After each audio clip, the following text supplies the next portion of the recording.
Volvamos a Yemen del Norte. En 1970, Abdurrahman al-Iriani llevaba 2 años como presidente de la República Árabe de Yemen. Había logrado la normalización de las relaciones con Arabia Saudí y presidido un Yemen de posguerra destrozado.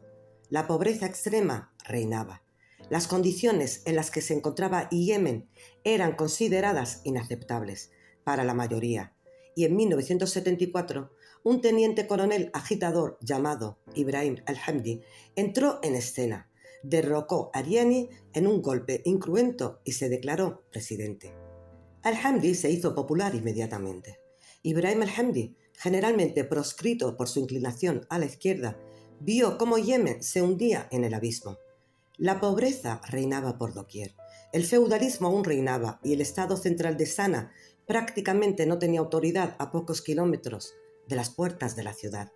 Algo tenía que cambiar.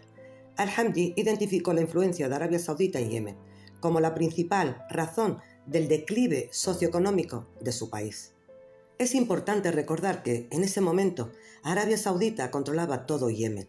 Nombraba al primer ministro y controlaba las finanzas del país, controlaba la política exterior de Yemen, tenía el poder de destituir o nombrar a miembros del gabinete yemení, según le parecía conveniente, y en gran medida trataba a Yemen como una provincia saudí. Al-Hamdi tenía reformas en mente y se necesitaría la participación militar y popular para implementarlas. Una de las primeras medidas que tomó Al-Hamdi fue clausurar el Ministerio de Asuntos Tribales, que consideraba una de las principales vías de acceso de Arabia Saudita a la política yemení. Arabia Saudita controlaba Yemen a través de las tribus y el plan de Al-Hamdi era limitar la influencia tribal en el gobierno. Posteriormente, Al-Hamdi centralizó la estructura de mando militar y el gobierno civil bajo una sola autoridad. Yemen quedó muy dividido entre diferentes centros de poder después de 1970, siendo el mando central solo uno entre muchos. Al-Hamdi creía que eso nunca sería suficiente. El pueblo de Yemen del Norte amaba a Al-Hamdi. Por fin empezaban a ver la luz al final de un largo y oscuro túnel. Un Yemen en ascenso se vislumbraba en el horizonte. No más pobreza, no más guerra, no más desesperación. Lamentablemente, eso nunca ocurrió. No por designio propio de Yemen, sino porque las potencias imperialistas temían un Yemen en ascenso y próspero, especialmente teniendo en cuenta que Al-Hamdi había forjado vínculos estrechos con sus homólogos marxistas en el sur. Lo que Arabia Saudita temía principalmente no era solo un Yemen independiente, sino un Yemen unido, socialista y antiimperialista, que tuviera la capacidad y la habilidad de imponer su voluntad y sus objetivos en toda la región. Lo que temían Estados Unidos y el Reino Unido era que el Mar Rojo y Bab el-Mandeb quedaran bajo la autoridad directa de un gobierno yemení hostil a las potencias imperialistas, algo que, en su opinión, solo podría materializarse si se permitía que Yemen se volviera verdaderamente independiente. ¿Os recuerda algo? A mediados de la década de 1970, algo comienza a tomar forma, y es aquí cuando las políticas del norte y del sur de Yemen empiezan a fusionarse. ¿Recuerdan a los oficiales de izquierda que fueron purgados después de 1970? Han regresado y se han unido en el Frente Democrático Nacional.